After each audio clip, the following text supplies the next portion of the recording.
With our scriptures, let us say a prayer. Let us say, Lord, I have lifted up my Bible in my hands. Speak, O Lord, for thy servant heareth. ஆண்டவர்கிட்ட சொல்லுவோம், என் வேதத்தை என் கையில் ஏந்திட்டம்பா, என்னோடு கூட பேசும். அல்லேலூயா. நம் ஆண்டவர் பேசும் ஒரு தேவனாய் இருக்கிறார். அவர் இரக்கம் காட்டுகிற ஒரு தேவன். அல்லேலூயா.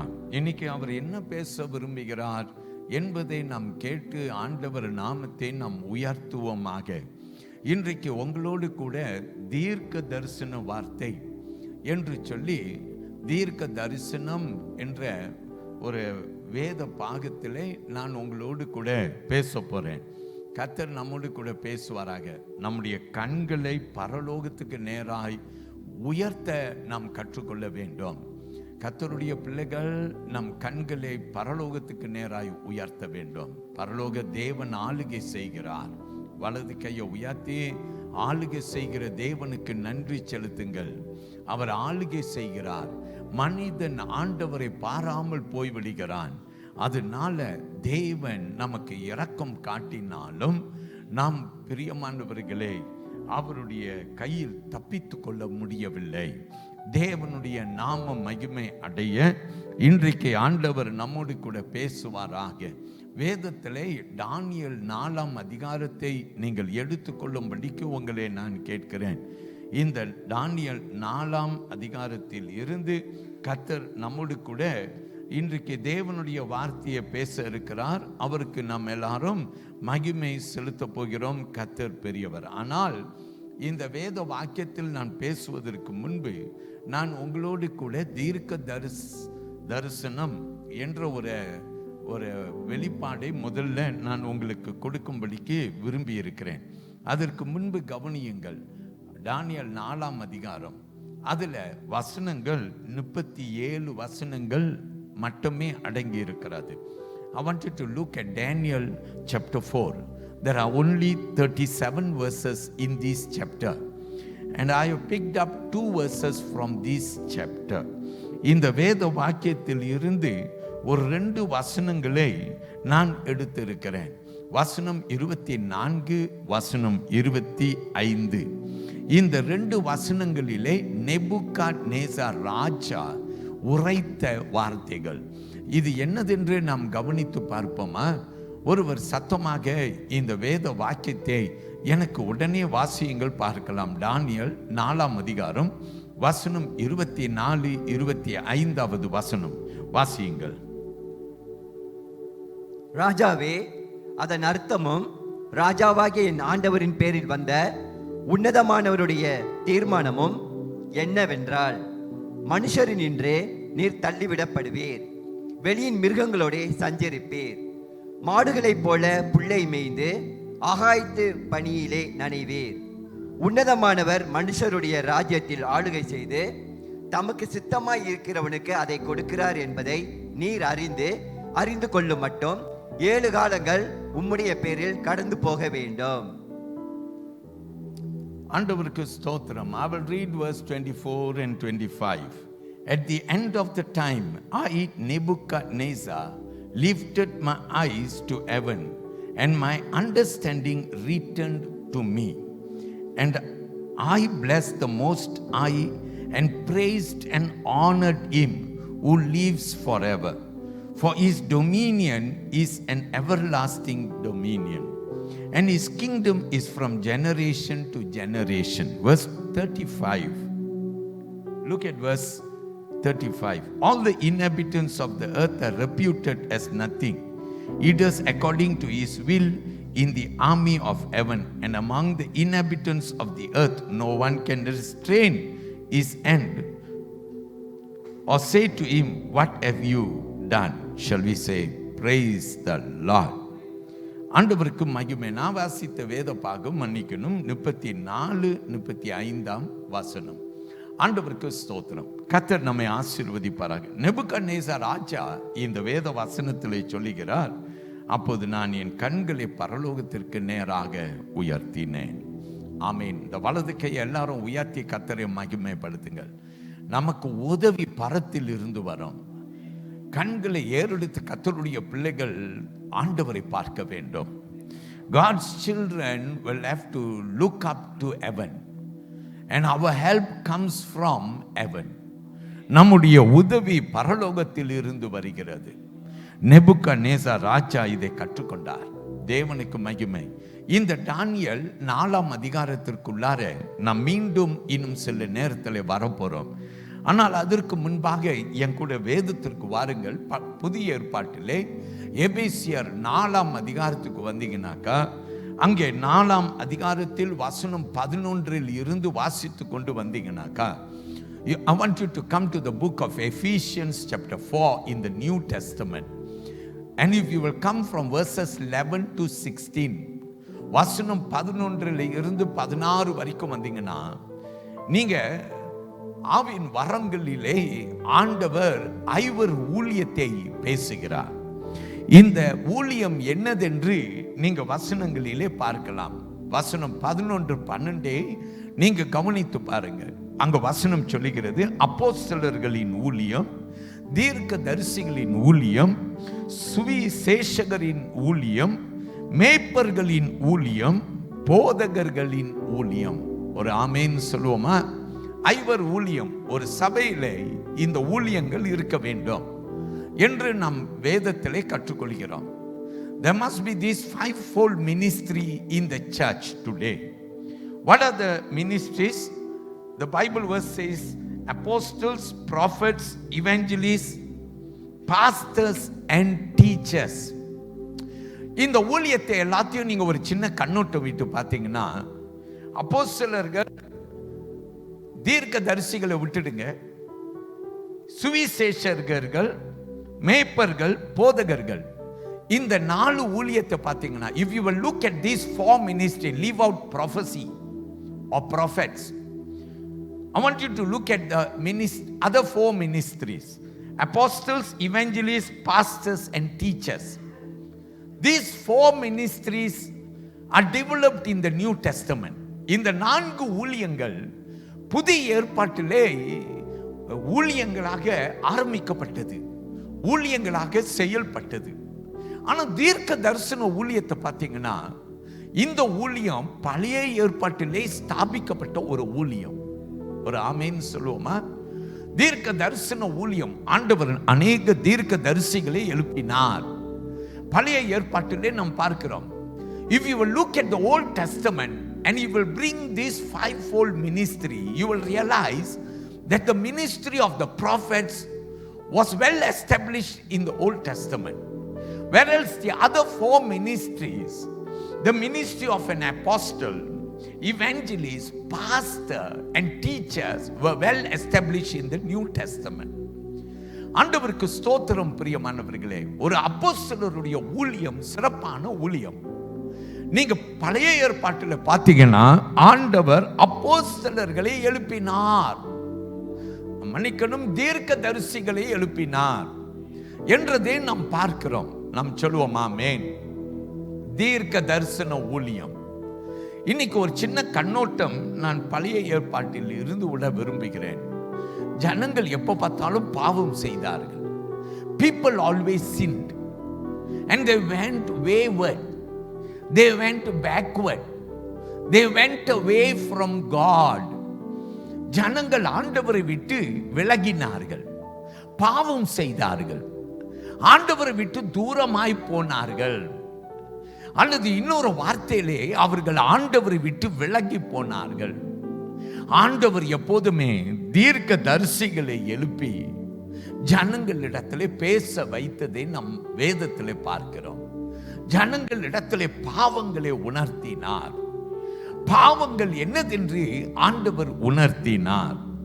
இன்றைக்கு நாம் சில காரியத்தை கவனிப்போமா? Even before a sin was committed in the Old Testament, God raised up prophets and God spoke to the people. ஜனங்கள் இடத்திலே ஆண்டவர் பேசினார். Shall we say praise the Lord? தேவனுக்கு மகிமை உண்டாகட்டும். கர்த்தர் பெரியவராய் இருப்பார் ஆக. நாம் இன்றைக்கு கவனிப்போம். So I want to tell you, prophets were raised to warn the people of God. தீர்க்க தரிசிகளை ஆண்டவர் எதற்காக எழுப்பினார் அப்படின்னா, ஆண்டவர் எச்சரிக்கத்தக்க எழுப்பினார் என்றதை நாம் வேதத்திலே கவனிக்கிறோம். நம்ம எல்லாரும் சொல்லுவோம், பிரைஸ் தி லார்ட். தேவனுக்கு மகிமை உண்டாகட்டும். ஜனங்கள் எப்படிப்பட்ட பாவங்களிலே ஈடுபட்டார்கள்? நாம் எல்லாருக்கும் தெரியும், பழைய ஏற்பாட்டிலே ஜனங்கள் அவர்கள் ஈடுபட்ட பாவங்கள் என்ன? முதலாவது விக்கிரகம். ஆண்டவரை விட்டு விக்கிரகங்களை தொழுது கொள்ள ஆரம்பித்தார்கள். அப்ப ஆண்டவர் ஜனங்களிடத்திலே கண்டித்தார். விக்கிரக பாவம், விக்கிரகங்களுக்கு பின்னால போவதை ஆண்டவர் தடுத்தார். அல்லேலூயா, ஆண்டவருக்கு ஸ்தோத்திரம். இன்னும் என்ன பார்க்கிறோம்? வேதத்தில் நாம் பார்க்கிறோம், மந்திரங்கள், சூனியங்கள், பில்லி சூனியங்கள்.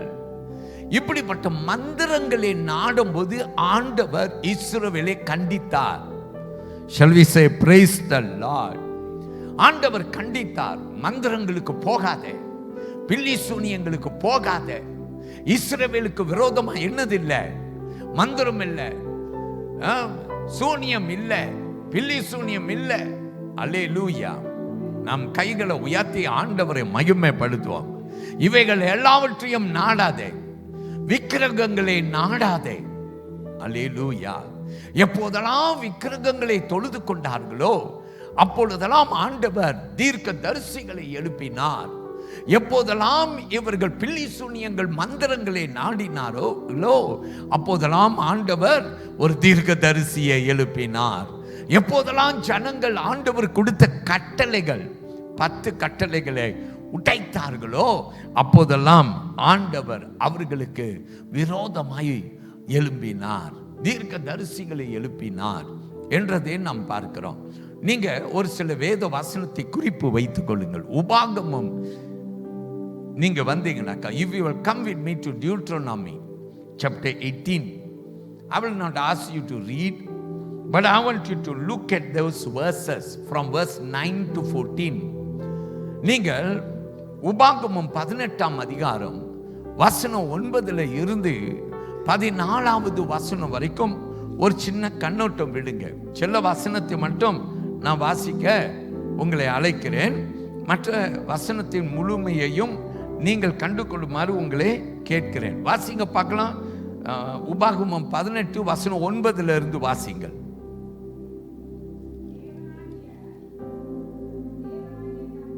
கொடுக்கும் தேசத்தில், உன் தேவனாகிய கர்த்தர் உனக்கு கொடுக்கிற தேசத்தில் நீ போய் சேரும்போது அந்த ஜாதிகள் செய்யும் அருவருப்புகளின்படி செய்ய கற்றுக்கொள்ள வேண்டாம். செய்ய அருவருப்புகளை கற்றுக்கொள்ள வேண்டாம். தன் மகளையாவது தீக்கடக்க பண்ணுகிறவனும், குறை சொல்லுகிறவனும், நாள் பார்க்கிறவனும், அஞ்சனம் பார்க்கிறவனும், சூனியக்காரனும், மந்திரவாதியும், சன்னத்தக்காரனும், மாயவித்தைக்காரனும், செத்தவர்களிடத்தில் குறி கேட்கிறவனும் உங்களுக்குள்ளே இருக்க வேண்டாம். உங்களுக்குள்ளே இருக்க வேண்டாம். எல்லாரும் வலது கையை உயர்த்தி பிரைஸ் எல்லாம் சொல்லுங்க. இவைகள் எல்லாம் உங்களுக்குள்ளார வேண்டாம். ஆமென். நாம் சொல்லுவோமா? ஹல்லேலூயா. நாள் பார்க்கிறது, குறி சொல்றது, இவைகள் எல்லாம் வேண்டாம். கர்த்தர் என்ன சொல்றார்? வசனம் 9 சொல்றார், இவைகள் எல்லாம் அருவருப்பானது. The Lord says these are abominations. Do not put your hand into these things. இவைகளில் உங்க கரத்தை நீ வைக்க வேண்டாம் ஆண்டவர் சொல்றார். ஒருவேளை சபையாயர் என்னை கேட்டுக்கொண்டிருக்கிற கர்த்தருடைய பிள்ளைகளே, இப்படிப்பட்ட அருவருப்புகளிலே கரத்தை நீ வைத்திருந்தாய் என்றால் உன் கரத்தை விலக்கு. இந்த அருவருப்புகள் ஆண்டவர் சொல்றார், இது அருவருப்பு. ஆமென். இவைகளை விட்டு நீ என்ன செய்? விலகு. இன்னும் அதே அதிகாரத்தில் நீங்க பார்த்தீங்கன்னா ஆண்டவர் மோசே மூலமாய் பேசி அவர் என்ன சொல்லுகிறார்?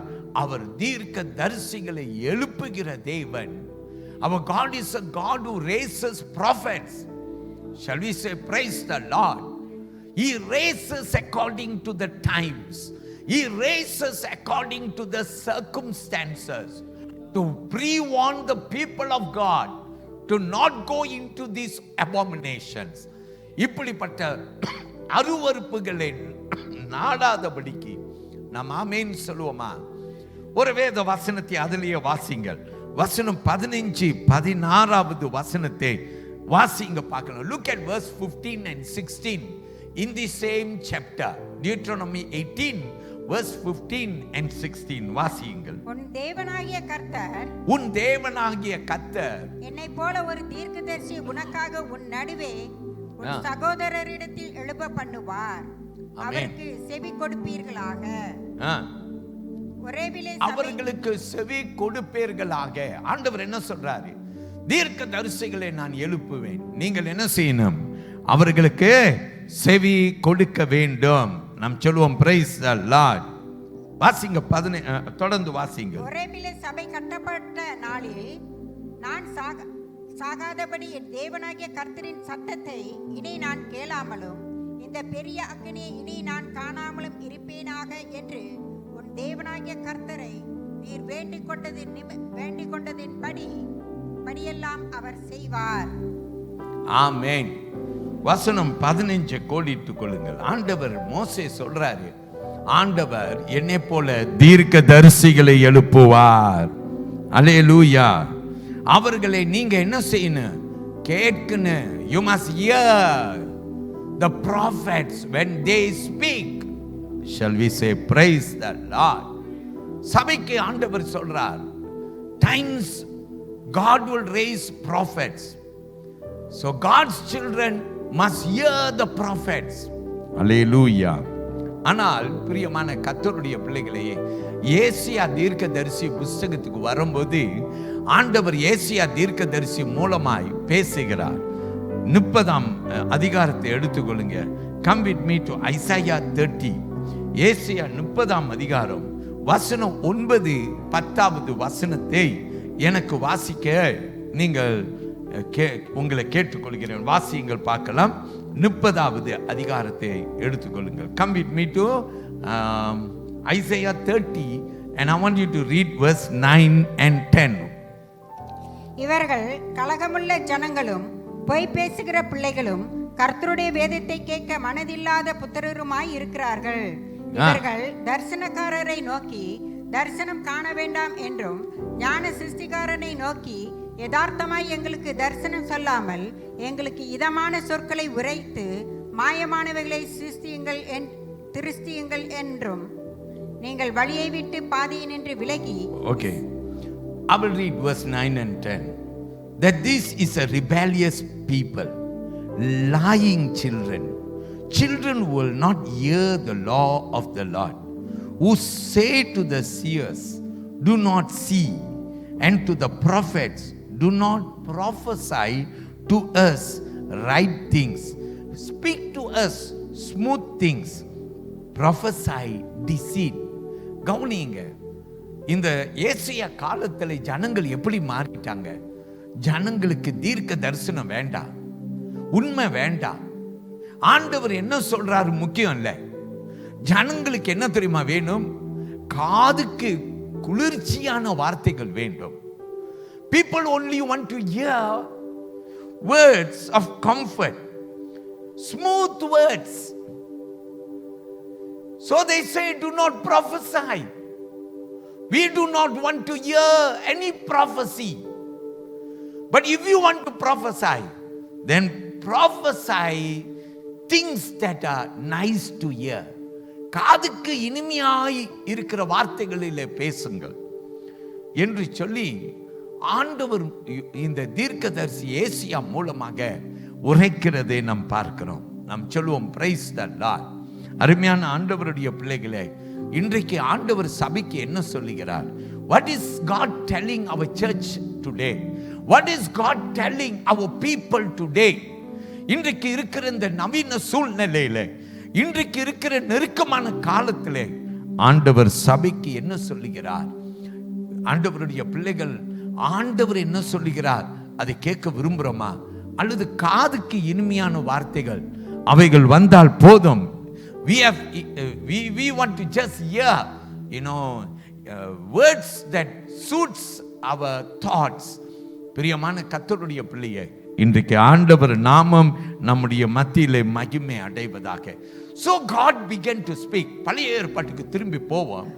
God began to speak. ஆண்டவர் ஜனங்கள்கிட்ட பேச விரும்பினார். Somehow he wanted to reach to the people. எப்படியாவது ஜனங்களோடு கூட பேசணும்னு விரும்பினார். நம் ஆண்டவர் பெரியவர். இந்த வலது கையை உயர்த்தி கொள்ளுங்கள். நாம் கெட்டு போகாதபடிக்கு, நம் தவறான பாதைகளிலே போகாதபடிக்கு, நம் பாவ வழிகளிலே போகாதபடிக்கு ஆண்டவர் நம்மை விட்டுவிடவில்லை. Though people said, we don't want to hear prophecy. We only want to hear things that suits our ears. But yet God was wanting to speak to the people.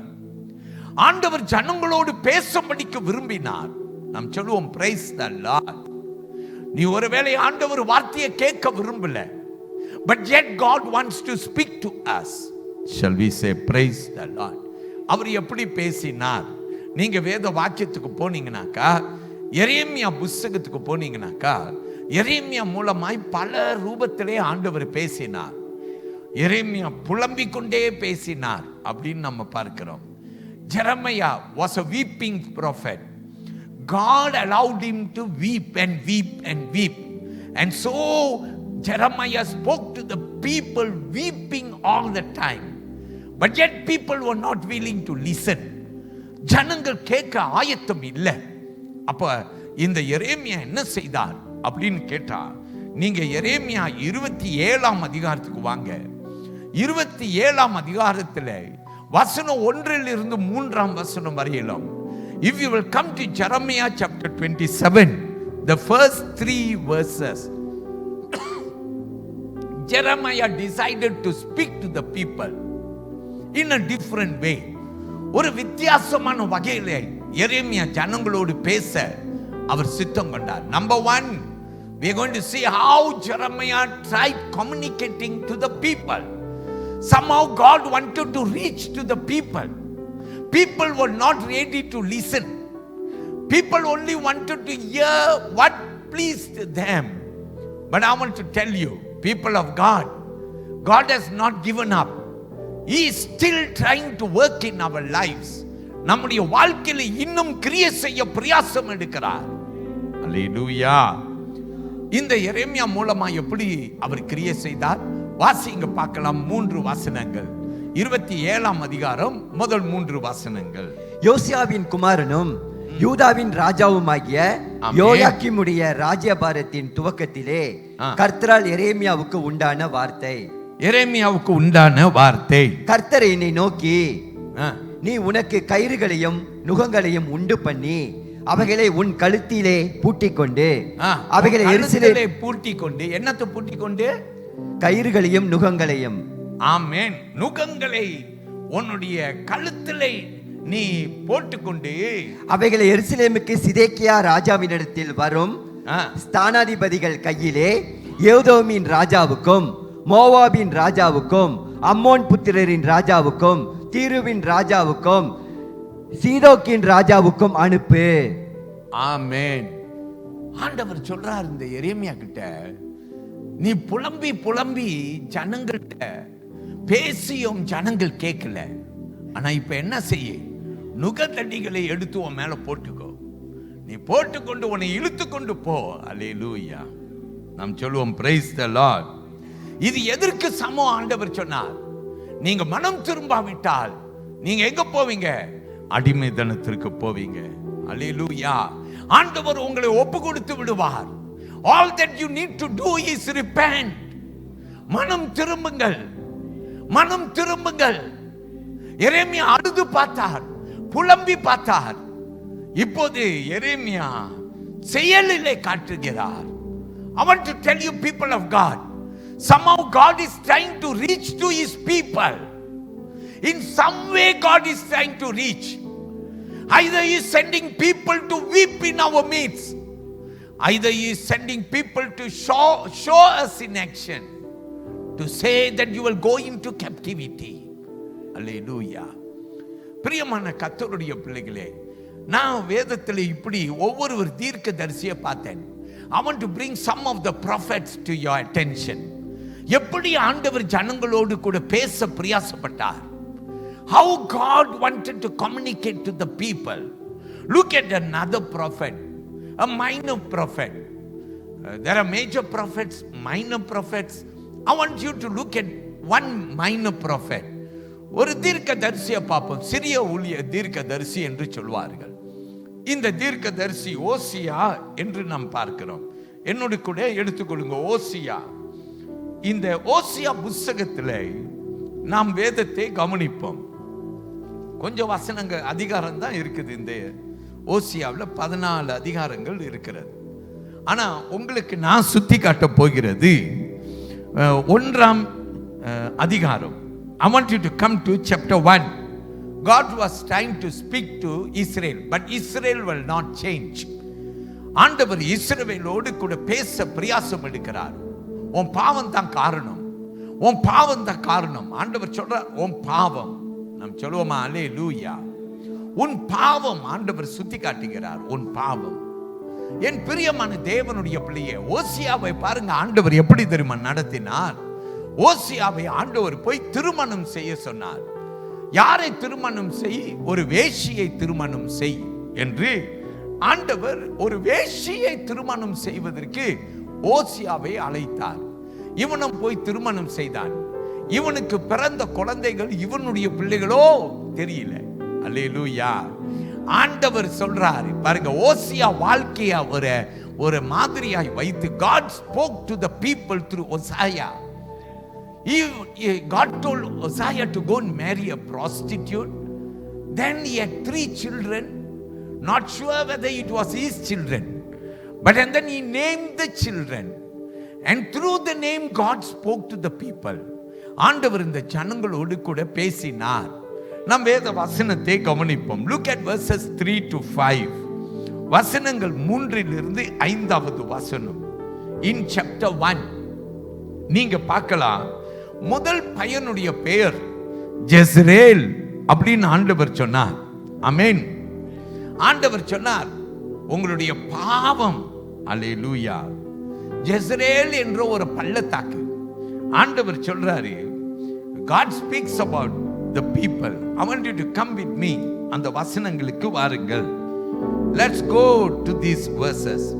வாசிங்க, எனக்கு அந்த வசனங்களை வாசியுங்கள். அப்பொழுது கர்த்தர் அவனை நோக்கி, இவனுக்கு எஸ்ரேல் என்னும் பெயரிடு, ஏனெனில் இன்னும் கொஞ்ச காலத்தில் நான் ஏகுவின்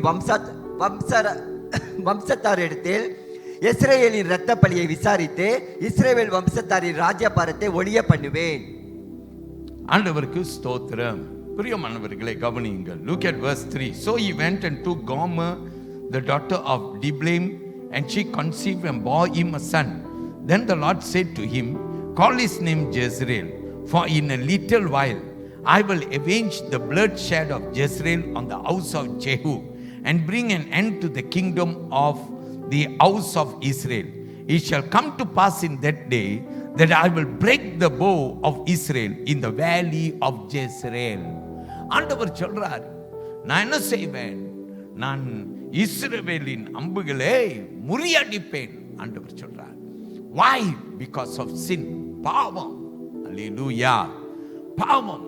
பிரியமான கர்த்தருடைய பிள்ளைகளே, இஸ்ரவேல் பாவம் செய்தபடியினாலே ஆண்டவர் இப்படி பேசினார். And then look at the second verse.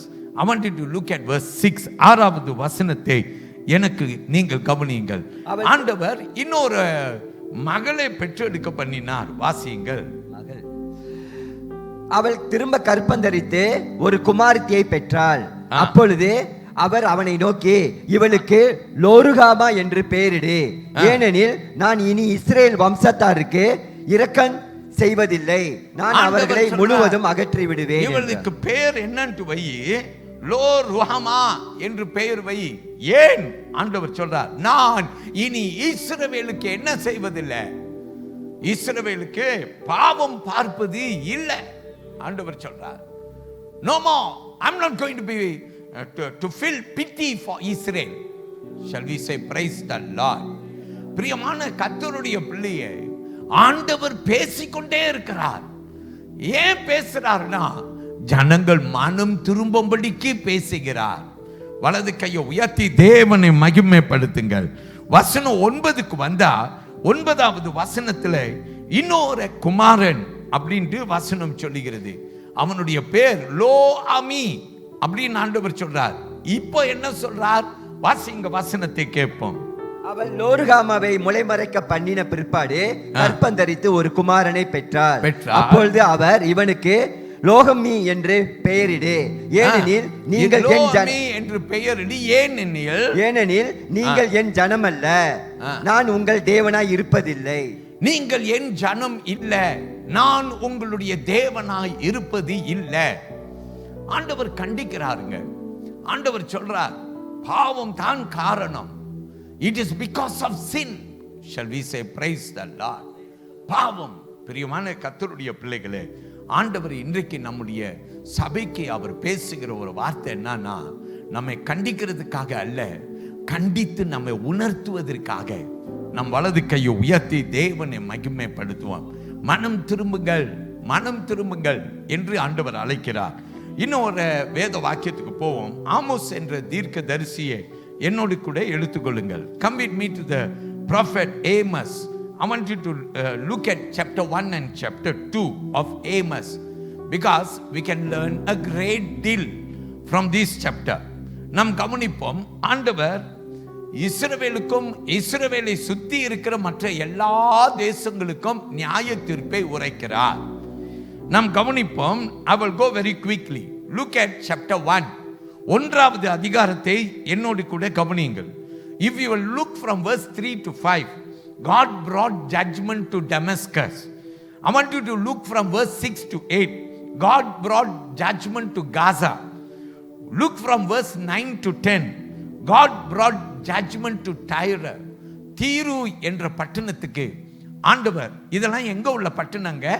இஸ்ரவேலை சுத்தி இருந்த பட்டணங்கள். இந்த பட்டணங்கள் எல்லாவற்றுக்கும் ஆண்டவர் நியாய தீர்ப்பை கொண்டு வருகிறார். Why? Because of sin. ஏன்? பாவம், பாவம். இன்னும் தொடர்ந்து கவனிங்க. Look from verse 11 and 12.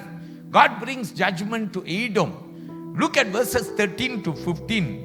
God brings judgment to Ammon. ஆமோன் என்ற பட்டணத்திற்கு ஆண்டவர் நியாய தீர்ப்பை கொண்டு வருகிறார். Praise the Lord சொல்லுவோம். Come to chapter 2. 2வது அதிகாரத்துக்கு வாங்க. இன்னொரு பட்டணம் மோவாப் என்ற பட்டணத்துக்கு ஆண்டவர் முதல் 3 வசனத்திலே நியாய தீர்ப்பை கொண்டு வருகிறார். Praise the Lord. நல்ல கவனிங்க. ஆண்டவர், you know how God is trying to speak? He is trying to speak to our neighbor. He is bringing judgment to our neighbor. ஆண்டவர் நியாய தீர்ப்பை யாருக்கு கொண்டு வருகிறார்? நம்முடைய அயலனுக்கு கொண்டு வருகிறார். நமக்கு சொல்லல, இன்னும் நமக்கு ஒன்னும் சொல்லாம சுத்தி இருக்கிற பட்டணத்துக்கு எல்லாம் நியாய தீர்ப்பு கொண்டு வருகிறார். ஆண்டவர் சொல்றார், டமஸ்குவுக்கு நியாய தீர்ப்பு. ஆண்டவர் சொல்லுகிற காசாவுக்கு நியாய தீர்ப்பு, தீருவுக்கு நியாய தீர்ப்பு. நல்லா இருக்கு காதுல கேட்க, இல்ல? ஏன்னா எனக்கு நியாய தீர்ப்பு இல்ல, என்னை சுத்தி இருக்கிற எல்லாத்துக்கும் நியாய தீர்ப்பு. அல்லேலூயா. அப்புறம் தான் 2வது அதிகாரத்துக்கு வந்தீங்கன்னா வசனம் 4, 5 நீங்க கவனித்து பார்த்தீங்கன்னாக்கா, யூதாவுக்கு ஆண்டவர் சொல்றார் ஒரு நியாய தீர்ப்பு. அல்லேலூயா. வாசிங்க பார்க்கலாம். 4, 5 வாசிங்க. 2ஆம் அதிகாரம் 4ஆம் 5ஆம் வசனத்தை வாசிங்க. மேலும் யூதாவின் 3 பாதங்களின் நிமித்தம் 4 பாதங்களின் நிமித்தமும் நான் அவர்களை ஆக்கினியை திருப்ப மாட்டேன். அவர்கள் கர்த்தருடைய வேதத்தை வெறுத்து அவருடைய கட்டளைகளை கை கொள்ளாமல் அவர்கள் கர்த்தருடைய வேதத்தை வெறுத்து அவருடைய கட்டளைகளை கை கொள்ளாமல் தங்கள் பிதாக்கள் பின்பற்றின பொய்களினால் மோசம் போனார்களே. யூதாவிலே நான் தீ கொளுத்துவேன், அது எருசலேமின் அரண்மனைகளை பட்சிக்கும் என்று கர்த்தர் சொல்லுகிறார். அல்லேலூயா. ஆண்டவர் இப்போ யூதாவுக்கு நியாய தீர்ப்பை கொண்டு வருகிறார். நல்லா கவனிங்க. காதுக்கு எல்லாம் கேட்க நல்லா இருக்கு, சுத்தி இருக்கிற எல்லாருக்கும் நியாய தீர்ப்பு கொடுக்கும் போது. ஆனால் ஆண்டவர் நமக்கு நியாய தீர்ப்பை கொடுக்கிறார். வலது கையை உயர்த்தி கர்த்தரை மகிமைப்படுத்துங்க. 6ஆம் வசனம் துவங்கி அந்த அதிகாரம் முடிகிற வரைக்கும் வாசித்து பாருங்கள். இஸ்ரவேலுக்கு நியாய தீர்ப்பை கொடுக்கிறார். என் பிரியமான கர்த்தருடைய பிள்ளைகளே, God is somehow trying to speak to the church to say, can't you see the circumstance around you? உங்களை சுத்தி என்ன நடந்து கொண்டிருக்குது உங்களுக்கு தெரியுதா? அல்லேலூயா. ஆண்டவர் சொல்லுகிறார், நியாய தீர்ப்பை நான் கொண்டு வருவேன். அல்லேலூயா. இன்னும் 2 வசனத்தை பார்த்து தானியேல் புஸ்தகத்தை நம் சீக்கிரமா ஒரு சின்ன கண்ணோட்டம் விட்டு மனம் திரும்புவதற்கு இது ஏதுவாகி இருக்க கர்த்தர் உதவி செய்வாராக என்று தேவனை மகிமைப்படுத்துவோம். ஏசாயா நிருபத்தை எடுத்துக்கொள்ளுங்கள். தீர்க்க தரிசன புஸ்தகம் ஏசாயா 1ஆம் அதிகாரத்திலே 2வது வசனத்தை எனக்கு வாசியுங்கள். Come with me to Isaiah chapter 1 and verse 2. Let's read this verse. வானங்களே கேளுங்கள், கேளுங்கள், செவி கொடு, கர்த்தர் பேசுகிறார். ஆண்டவர் சொல்றார், வானங்களே கேளுங்கள், பூமியே செவி கொடு, பூமியை செவி கொடு, கர்த்தர் பேசுகிறார். கர்த்தர் பேசுகிறார். நான் பிள்ளைகளை வளர்த்து ஆதரித்தேன், அவர்களோ எனக்கு விரோதமாய் கலகம் பண்ணினார்கள். நான் பிள்ளைகளை வளர்த்து ஆளாக்கினேன், ஆனால் அவர்களோ எனக்கு விரோதமாய் என்ன செய்தார்கள்? கலகம் பண்ணினார்கள். அல்லேலூயா. நல்ல கவனிங்க. ஆண்டவர் சொல்றார், God is saying, listen O heaven and hear O earth. That's how the Lord addresses. He says, for the Lord has spoken, I have nourished and brought up children and they have rebelled against me. Hallelujah. பிரியமான கர்த்தருடைய பிள்ளைகளை ஆண்டவர் சொல்றார், யார் எனக்கு சாட்சி தெரியுமா? வானம். யார் எனக்கு சாட்சி? இந்த பூமி எனக்கு சாட்சி. நான் வளர்த்த என்னுடைய பிள்ளைகள் என்ன செய்து விட்டார்கள்? மோசம் போய்விட்டார், பின் வாங்கி விட்டார்கள். அல்லேலூயா. கர்த்தருடைய நாமம் நம்ம மத்தியில மகிமை அடையட்டும். நான் ஒரு உதாரணம் கொடுக்கிறேன். யோசுவாவின் காலத்தில் இஸ்ரவேல் ஜனங்கள் யோர்தானை கடந்த பின்பு அவர்கள் கானா ஊருக்குள்ளார போக இருக்கிறார்கள். ஆனால் அவர்கள் யோர்தானை கடக்க முடியாமல் யோர்தான் கரை புரண்டு போகிறது. வேத வசனத்தை எடுத்துக்கொள்ளுங்கள். அப்போது ஆண்டவர் யோசுவா கிட்ட சொல்றார், நீங்கள் இந்த யோர்தானை கடந்து நீங்கள் கானா ஊருக்குள்ளார பிரவேசிப்பீர்கள் என்று ஆண்டவர் சொல்லுகிறார். இப்போ எனக்கு கவனியுங்கள். யோசுவா 4ஆம் அதிகாரத்தை எடுத்துக்கொள்ளுங்கள். அதுல வசனம் 4 7ஆம் வசனம் வரைக்கும் நாம் ஒரு சின்ன கண்ணோட்டம் விட போறோம். I want you to come to the times of Joshua, when there was an experience when the people were to cross the Jordan. Jordan was overflowing and God prepared Joshua to cross Jordan. இப்ப நம்ம கவனிப்போம். இந்த யோசுவாவை கொண்டு ஆண்டவர் யோர்தானை கடக்க பண்ணினார். ஆமென் சொல்லுங்கள். ஆண்டவர் கடக்க பண்ணினார். இவங்க கடந்து போகும்போது யோசுவா என்ன சொன்னார் இந்த ஜனங்களுக்கு? வாசிங்க பார்க்கலாம். 4ஆம் அதிகாரம் வசனம் 4 வாசிங்க அப்படியே. அப்பொழுது யோசுவா இஸ்ரவேல் புத்திரரில் ஒவ்வொரு கோத்திரத்திற்கு ஒவ்வொருவராக ஆயத்தப்படுத்தி இருந்த 12 பேரை அழைத்து அவர்களை நோக்கி, நீங்கள் யோர்தானின் மத்தியில் உங்கள் தேவனாகிய கர்த்தரின் பெட்டிக்கு முன்பாக கடந்து போய் உங்களுக்குள்ளே ஒரு அடையாளமாய் இருக்கும்படிக்கு இஸ்ரவேல் புத்திரருடைய கோத்திரங்களின் இலக்கத்துக்கு சரியாக உங்களில் ஒவ்வொருவனும் ஒவ்வொரு கல்லை தன் தோளின் மேல் எடுத்துக்கொண்டு போங்கள். ஒவ்வொருவரும் ஒரு கல்லை உங்க தோளின் மேல எடுத்துக்கொண்டு போங்கள். நாளை இந்த கற்கள் ஏதென்று உங்கள் பிள்ளைகள் உங்களை கேட்கும் போது, நாளைக்கு உங்க பிள்ளைகள் இந்த கற்கள் ஏன் என்று கேட்கும் போது, நீங்கள் கர்த்தருடைய உடன்படிக்கை பெட்டிக்கு முன்பாக யோர்தானின் தண்ணீர் பிரிந்து போனதினால் அவைகள் வைக்கப்பட்டிருக்கிறது. ஆமென். யோர்தானை கடந்து போகிற போது யோர்தானின் தண்ணீர் பிரிந்து போயிற்று. ஆகையால் இந்த கற்கள் இஸ்ரவேல் புத்திரருக்கு என்றைக்கும் நினைப்பூட்டும் அடையாளம் என்று சொல்லுங்கள். நினைப்பூட்டும் அடையாளம் என்று சொன்னார். ஆமென். When they were crossing the Jordan, the 12 elders were supposed to pick a stone on their shoulder and they were supposed to bring it as a memory. And when the children asked, they are to be reminded of how God led them through the Jordan. Shall we say praise the Lord? So the stones were a sign. இந்த பாறைகள் என்னதா இருந்ததா? இவைகள் ஒரு அடையாளமா இருந்ததா? கர்த்தர் எப்படி நம்மை நடத்தினார். நாம் சொல்லுவோம் praise the Lord.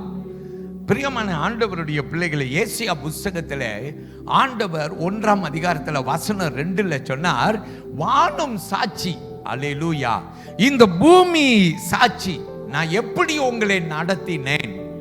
ஆண்டவர் சொல்றார், நான் எப்படி உங்களை நடத்தினேன். How did I raise you up? But and then you have revolted, you have rebelled against me. ஆண்டவர் சொல்றார், நான் உன்னை எப்படி நடத்தினேன் தெரியுமா? ஒரு தகப்பனை போல, ஒரு தாயை போல உன்னை சுமந்தேன். அல்லேலூயா. ஆனா நீயோ என்னை மறுதலித்தாய். அல்லேலூயா. அருமையான கர்த்தருடைய பிள்ளைகளே, the beauty here is God says, these are my testimonies. Heaven is my testimony. The earth is my testimony that you have revolted against me. People of God, you and I need to, give our lives back to our Lord. தீர்க்க தரிசனமாய் ஆண்டவர் சபைக்கு அப்பப்ப பேசிட்டே இருக்கிறார். மனமாறுங்கள், மனமாறுங்கள், காலம் பொல்லாதாய் இருக்கிறது.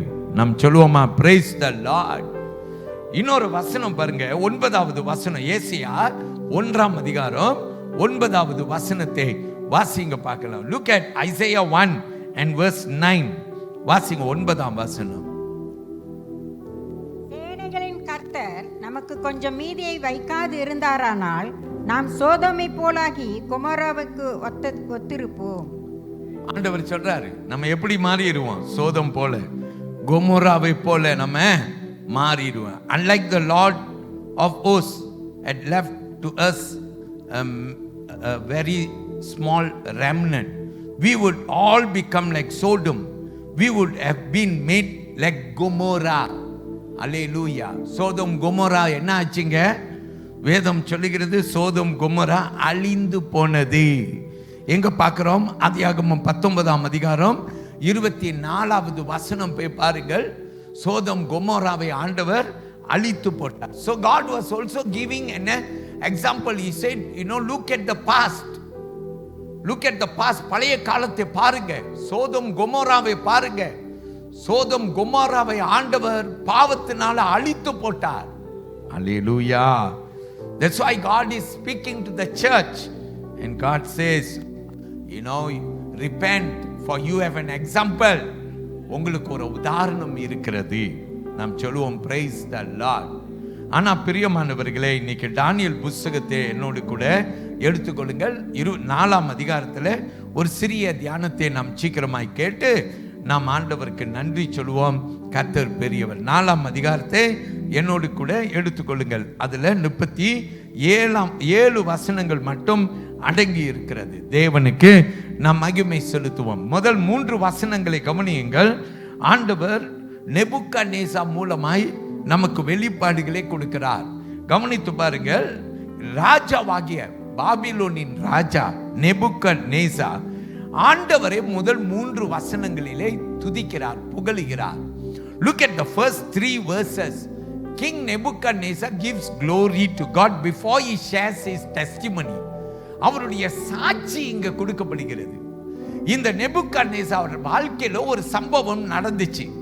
And that is why Nebuchadnezzar was able to glorify God. How did he glorify? Read verse 1, 2 and 3. வாசிங்க பார்க்கலாம். வசனம் 1, 2, 3 வாசியுங்கள். ராஜாவாகிய நேபுகாத்நேச்சார் பூமி எங்கும் குடியிருக்கிற சகல ஜனத்தாருக்கும் ஜாதியாருக்கும் பாஷைக்காரருக்கும் எழுதுகிறது என்னவென்றால், நல்லா கவனிங்க, சகல ஜாதிக்கும் பாஷைக்காரர்களுக்கும் பூமியில் உள்ள யாவருக்கும் நேபுகாத்நேசர் எழுதுகிறது என்ன? வாசிங்க. உங்களுக்கு சமாதானம் பெருக கடவது, உங்களுக்கு சமாதானம் பெருக கடவது. உன்னதமான தேவன் என்னிடத்தில் செய்த அடையாளங்களையும் அற்புதங்களையும் பிரசித்தப்படுத்துவது எனக்கு நன்மையாய் கண்டது. என்னிடத்தில் செய்த அற்புதங்கள், அடையாளங்கள். வலது கையை உயர்த்தி கொள்ளுங்கள். நேபுகாத்நேசர் எழுதி சொல்லுகிறார், ஆண்டவர் என்னிடத்தில் செய்த அற்புதம், அடையாளம். வாசியுங்கள். அவருடைய அடையாளங்கள் எவ்வளவு மகத்துவமும், அவருடைய அடையாளங்கள் எவ்வளவு மகத்துவமும், அவருடைய அற்புதங்கள் எவ்வளவு வல்லமையுமாய் இருக்கிறது. அவருடைய ராஜ்யம் நித்திய ராஜ்யம். ஆமென். அவருடைய ஆளுகை தலைமுறை தலைமுறையாக. ஆமென். எல்லாரும் 3 முறை சொல்லுங்கள். ஆமென், ஆமென், ஆமென். நேபுகாத்நேசார் ராஜா அவர் எழுதி சொல்லுகிறார், ராஜாவை உயர்த்துகிறார், ஆண்டவரை உயர்த்துகிறார். நாம் சொல்லுவோம் பிரைஸ் தி லார்ட். இந்த ராஜா ஏன் உயர்த்துகிறார்னா, அவர் வாழ்க்கையிலே ஆண்டவர் குறுக்கிட்டார். இந்த நேபுகாத்நேசார் ராஜாவை ஆண்டவர் தொட்டார். அப்ப இந்த எப்படி ஆண்டவர் தொட்டார்? வசனம் 4ல இருந்து நாம் கேட்க போறோம். கர்த்தர் பெரிய. I want you to follow very quickly with me. Look at verses 4 to 18. வசனம் 4 துவங்கி 18வது வசனம் வரைக்கும் ராஜா ஒரு சொப்பனம் ஒன்று கண்டார். There was a dream that the king had. He speaks about this dream. Look at verse 4. He says, I, Nebuchadnezzar, was at rest in my house and flourishing in my palace. ராஜா சொல்றாரு, நான் என் வீட்டில் என்னுடைய அரண்மனையில நான் ராஜாவாய் பணியாற்றும் போது ஓய்வு எடுத்துக் கொண்டிருந்தேன். சொல்லுங்க பிரைஸ் தி லார்ட். ராஜா தன் வாழ்க்கையின் அனுபவத்தை இங்கே எழுதுகிறார். அவர் சொல்றார், என் வாழ்க்கையில ஒரு சம்பவம். ஒரு நாள் என் அரண்மனையில நான் ஓய்ந்து கொண்டிருக்கும் போது எனக்கு ஒரு சொப்பனம். அல்லேலூயா. அந்த சொப்பனத்திலே ராஜா 5வது வசனத்திலே அந்த சொப்பனம் என்ன என்று சொல்லி அவர் அதுடைய ஒரு காரியத்தை உரைக்கிறார். அவர் சொல்றார், when I saw this dream, he says, I became afraid and I could not sleep the whole night. I was there on my bed. I was troubled. Hallelujah. நேபுகாத்நேசார் ராஜா சொல்றாரு, நான் இந்த சொப்பனத்தை கண்ட பிற்பாடு நான் படுத்திருக்கிறேன், எனக்கு தூக்கம் வரல, எனக்கு பயம். அல்லேலூயா. சொல்லுவோமா பிரைஸ் தி லார்ட். வாசிங்க பார்க்கலாம். வசனம் 5 வாசியுங்கள்.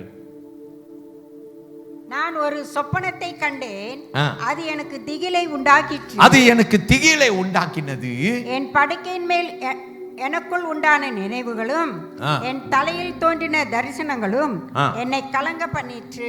என்னை கலங்கம் பண்ணிட்டு, எனக்கு திகில் உண்டாயிற்று, என்னை கலங்க பண்ணி விட்டது. அல்லேலூயா. இவர் ஒரு சொப்பனம் கண்டார் பாருங்க, தூக்கம் போச்சு. அல்லேலூயா. வேதத்தில் எத்தனையோ பக்தர்கள் சொப்பனம் கண்டிருக்கிறாங்க. அல்லேலூயா. ஆண்டவர் சிலர் சொப்பனத்தை காண வைத்து அவங்க தூக்கத்தை எடுத்து விட்டார். அப்படிதான் நேபுகாத்நேசார் ராஜாவுடைய தூக்கத்தை எடுத்து விட்டார். நாம் சொல்லுவோம் அல்லேலூயா. வேத வசனம் சொல்லுகிறது, ராஜா உடனே பாபிலோன்ல உள்ள எல்லா ஞானிகளை கூப்பிட்டாராம். He called all the wise men in Babylon. Verse 6, and he told them the dream. அவர்களிடத்திலே அவர் கண்ட சொப்பனத்தை அவர் சொன்னார். வசனம் 8 கவனியுங்கள். வசனம் 8க்கு வரும்போது தானியேல் உள்ளுக்கு வருகிறார். ஏன்? வசனம் 7 சொல்லுகிறது, அவர் கொண்டு வந்த பாபிலோனில் ஒருவனும் அவருடைய சொப்பனத்துக்கு வியாக்கியானம் கொடுக்க முடியல. ஆனா தானியேலை உள்ளுக்கு கொண்டு வந்தாங்க. வசனம் 8 சொல்லுகிறது, தானியேல் மேல பரிசுத்த தேவனுடைய ஆவி இருந்தது. கரங்களை உயர்த்தி தேவனை மகிமைப்படுத்துங்கள். நாம் சொல்லுவோம் பிரைஸ் தி லார்ட். மறுபடியும் ராஜா தானியேல் இடத்திலே வசனத்தை கவனியுங்க. 10ஆம் வசனம். தானியேல் இடத்திலே சொப்பனத்தை எடுத்து உரைத்தார். நான் இப்படியாய் ஒரு சொப்பனத்தை கண்டேன். என்ன சொப்பனம்? அந்த சொப்பனத்தை ராஜா விளக்கி சொல்லுகிறார். அவர் சொல்றார், உலகத்தின் மத்தியில ஒரு மரம், ஒரு பெரிய மரம் ஒன்றை நான் கண்டேன், ஒரு பலத்த மரம் அப்படின்னு சொல்றார். அல்லேலூயா. அதனுடைய உயரம் பெரிதாயிருந்தது. சொல்லுவோமா பிரைஸ் தி லார்ட். அல்லேலூயா. இஸ்ரவேல் நாம் பார்க்கிறோம், ஆண்டவருடைய பிள்ளைகள் ஒரு கோபுரம் கட்டினாங்க. அந்த பாபில் கோபுரம் என்று சொல்லுகிறது. அந்த கோபுரத்தை வானத்துக்கு எட்ட பண்ணினார்கள். இன்னைக்கு ஆண்டவர் பாபிலோன் ராஜாவான நேபுகாத்நேசாருக்கு ஒரு சொப்பனம் கொடுத்தார். அந்த சொப்பனத்துல என்னத்தை பார்க்கிறார்? ஒரு மரம். அந்த மரம் வானத்துக்கு எட்டுகிறது. யாக்கோபு ஒரு சொப்பனம் கண்டான். அந்த சொப்பனத்துல என்னத்தை கண்டான்னாக்கா, ஒரு ஏணியை கண்டான். அந்த ஏணி வானத்துக்கு எட்டினது அப்படின்னு வேதம் சொல்லுகிறது. பிரியமான கர்த்தருடைய பிள்ளைகளை, வசனம் 11 கவனிங்க. அந்த மரம் பலத்த மரம், அது வானத்தை எட்டினது. அல்லேலூயா. உலகத்தின் கடைசி வரையிலும் எல்லாரும் இந்த மரத்தை காணக்கூடிய ஒரு மரமாய் இருந்ததா. ராஜாவுடைய சொப்பனங்க. Praise the Lord. அப்புறம் ராஜா 12வது வசனத்துல சொல்றார், அதனுடைய இலைகள் அருமையாயிருந்தது. அதனுடைய அந்த மரத்தின் கனிகளை, அல்லேலூயா, ஏராளமான கனிகள். வசனத்தை தொடர்ந்து கவனிங்கள். அவைகள் ஆகாரமாயிருந்ததா அநேகர்களுக்கு. அல்லேலூயா. இன்னும் என்ன சொல்றார் இந்த வசனம் 12ல சொல்றார், அங்க உள்ள பிராணிகள் எல்லாம் வந்து இந்த மரத்துக்கு கீழே அடைக்கலம் பெறுகிறது. அல்லேலூயா. சொல்லுவோமா? Praise the Lord. வசனம் 13 கவனியுங்கள். இப்பதான் திடீரென்று ஒன்று நடக்குது. வாசிங்க. வசனம் 13, 14 வாசிங்க. நான் படுத்திருக்கையில் வாசிங்க. நான் படுத்திருக்கையில் என் தலையில் தோன்றின தரிசனங்களை காணும்போது காவலாகிய பரிசுத்தவான்கள் ஒருவன் வானத்திலிருந்து இறங்கி வர கண்டேன். வானத்திலிருந்து ஒருவர் ஏறி வர கண்டேன். அவன் உரத்த சத்தம் இட்டு இந்த விருட்சத்தை வெட்டி இதன் கொப்புகளை தரித்து போடுங்கள், இதன் கொப்புகளை எல்லாம் தடுத்து போடுங்கள், இதன் இலைகளை உதிர்த்து இதன் கனிகளை சிதறடியுங்கள், இதன் கீழுள்ள மிருகங்களும் இதன் கொப்புகளில் உள்ள பட்சிகளும் போய்விடட்டும். எல்லாரும் சொல்லுவோம் பிரைஸ் தி லார்ட். ஆண்டவர் சொல்றாரு, only leave the stump and the root. அந்த வேரை மட்டும் விட்டு வைங்கன்னு சொல்றார். சொல்லுங்க பிரைஸ் தி லார்ட். நீங்க தொடர்ந்து வாசித்து கொண்டு வரலாம். ஆமென். ராஜா 18வது வசனத்துல சொல்றாரு, இதான் நான் கண்ட சொப்பனம்னு சொல்றாரு. அல்லேலூயா. இந்த சொப்பனத்துக்கு தானியேலே, நீ என்ன செய், எனக்கு வியாக்கியானம் கொடுன்றார். வசனம் 19 தானியேல் பிரமித்து போகிறார். Look at verse 19. Daniel was astonished and he was troubled. And the king said, do not worry. I want to know what is the interpretation of this dream. ராஜா கேட்கிறாரு, தானியேலை பார்த்து சொல்றாரு, நீ கலக்கம் அடையாத, இருக்கிறதை சொல் என்று சொல்லுகிறார். Praise the Lord. தானியேல் உடனே சொல்றார். Look at verse 22. When Daniel tells the king, தானியேல் ராஜா கிட்ட சொல்றாரு, ராஜாவே, இந்த சொப்பனத்திலே நீர் கண்ட இந்த சொப்பனத்திலே நீர் யாரை கண்டீர்னா உண்மையே கண்டீர். Daniel was able to say that you saw yourself in the dream. Shall we say praise the Lord? Hallelujah. அப்ப தானியேல்ட்ட சொல்றாரு. வசனம் 25 வாசிங்க பார்க்கலாம். 25ஆம் வசனம். உன்னதமானவர் மனுஷருடைய ராஜ்யத்தில் ஆளுகை செய்து தமக்கு சித்தமாய் இருக்கிறவனுக்கு அதை கொடுக்கிறார் என்பதை நீர் அறிந்து கொள்ளும் மட்டும். நல்லா கவனிங்க, இதான் முக்கியம். ஆண்டவர் சொல்றாரு, இந்த ஆண்டவர் அவருக்கு சித்தமான இவர்கள் இடத்திலே ராஜ்யத்தை கொடுக்கிறார் என்றதை நீர் அறியும் வரையிலும் 7 காலங்கள் உம்முடைய பேரில் கடந்து போக வேண்டும். அல்லேலூயா. 7 காலங்கள். சிலர் சொல்லுகிறார்கள் 7 வருஷம். அல்லேலூயா. நீர் கடந்து போக வேண்டும். You have to learn. For 7 years you will have to learn. Shall we say praise the Lord that God is in control. ஏன்னா பாபிலோன் ராஜாவான நேபுகாத்நேசார் ராஜாவுக்கு பெருமை வந்துருச்சுங்க. ஏன்னா பாபிலோன் அந்நாட்களிலே ஒரு சிறந்த தேசமாய் இருந்தது. அல்லேலூயா.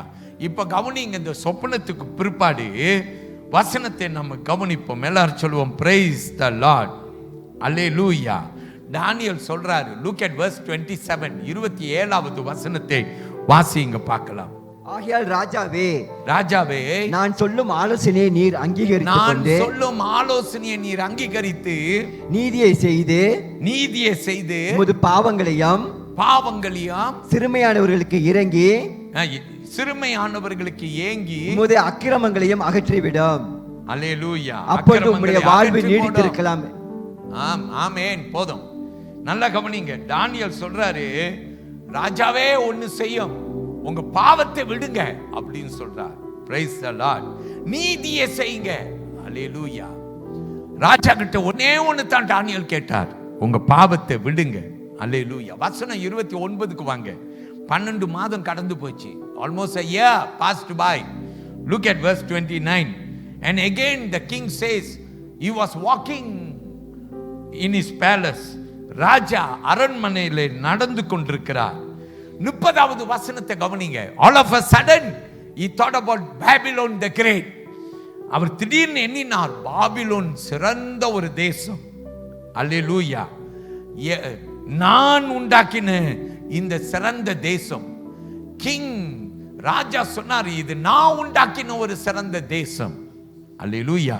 அவர் வாயில வார்த்தை பேசி கொண்டிருக்கும் போதே அங்க வசனம் சொல்லுகிறது. Look at verse 31. வாசிங்க. 31ஆம் வசனம். இந்த வார்த்தை ராஜாவின் வாயில் இருக்கும்போதே, ஆமென், வானத்திலிருந்து ஒரு சத்தம் உண்டாகி, வானத்திலிருந்து ஒரு சத்தம் உண்டாகி, ராஜாவாகிய நெபுகத்நேச்சாரே, நெபுகத்நேச்சாரே, உன் ராஜ்யபாரியம் உன்னை விட்டு நீங்கிற்று. உன்னை விட்டு நீங்கிற்று.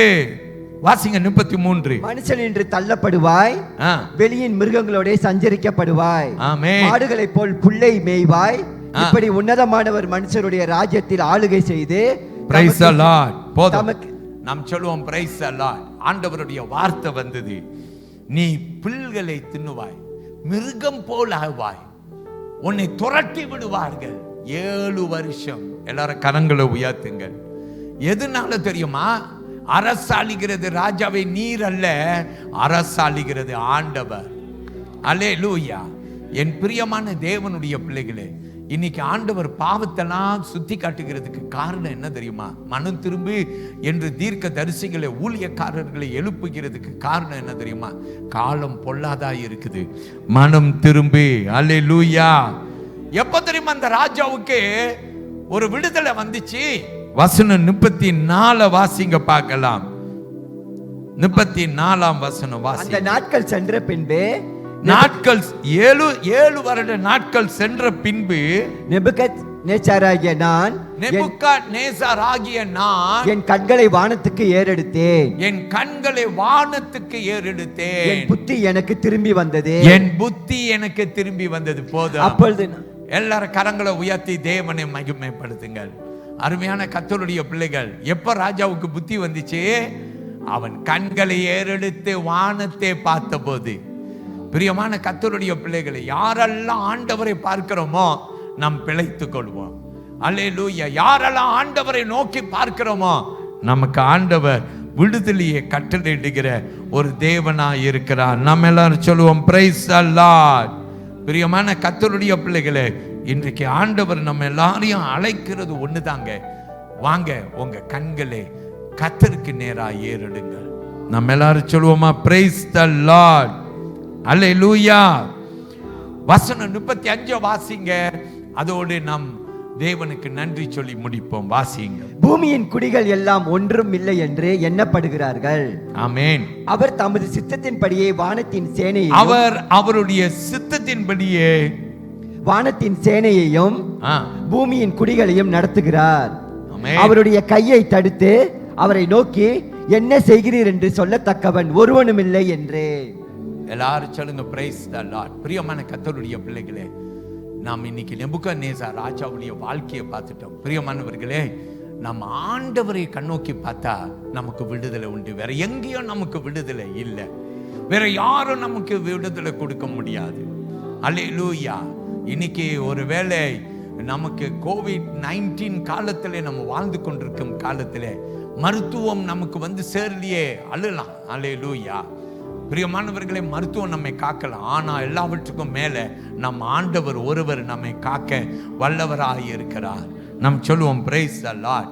நான் ஆரம்பித்தேன் தீர்க்க தரிசனம் அப்படின்னு ஆரம்பித்தேன். நான் முடிக்கும் போது தீர்க்க தரிசனம் என்று முடிக்க விரும்புகிறேன். எசேக்கியேல் தீர்க்க தரிசியின் புஸ்தகத்தில் ஒரே ஒரு வசனத்தை என்னோடு கூட கவனியுங்கள்.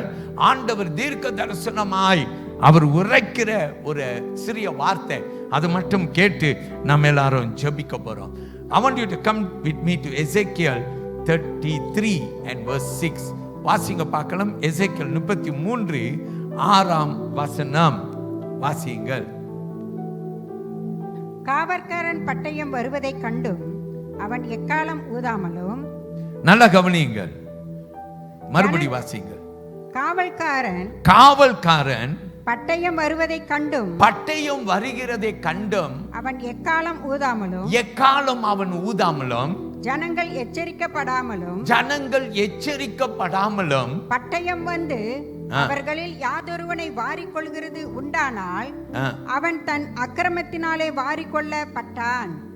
ஆனாலும் அவன் இரத்த பழியை காவல்காரன் கையிலே கேட்பேன். காவல்காரன் யாரு? ஆண்டவருடைய ஊழியங்களை செய்கிறவர்கள். ஆண்டவர் சொல்ற, காவல்காரன் பட்டயம் வருகிறதை கண்டும் அவன் எக்காலத்தை ஊதி யாருக்கும் எச்சரிப்பை கொடுக்கல. அதனால ஆண்டவர் சொல்றார், அவர்களுடைய இரத்த பலியை யாரிடத்துல கேட்பேன்? அந்த காவல்காரன் இடத்துல கேட்பேன். என் பிரியமான கர்த்தருடைய பிள்ளைகளே, இது ஆண்டவருடைய வார்த்தை. Everybody at a troubled time as this must look to heaven, must look to our Lord, just as how Nebuchadnezzar looked up to heaven and he was able to testify. பிரியமானவர்களே, இது பொல்லாத காலம், ஆபத்து வருகிற காலம். நோக்கி பார்ப்போம், இயேசு கரத்திலே விடுதலையை பெற்றுக்கொள்வோம். எல்லாரும் சொல்லுவோமா? ஆமென்.